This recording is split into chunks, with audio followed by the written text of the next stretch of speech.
সন্ত্রাসী করে রইসুদ্দিনকে শহীদ করে দেওয়া হয়েছে। আর বাংলাদেশে মাজার ভাঙ্গার সংস্কৃতি শুরু হয়েছে।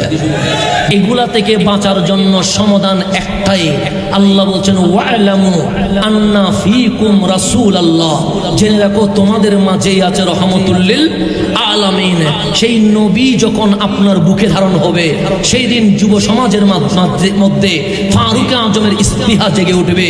ফারুক আজমের ইস্তিহা যখন জেগে উঠবে, এই ইয়া রাসূলুল্লাহর আওয়াজ হাটহাজারী থেকে সংসদ পর্যন্ত কাঁপিয়ে দিবে ইনশাআল্লাহ।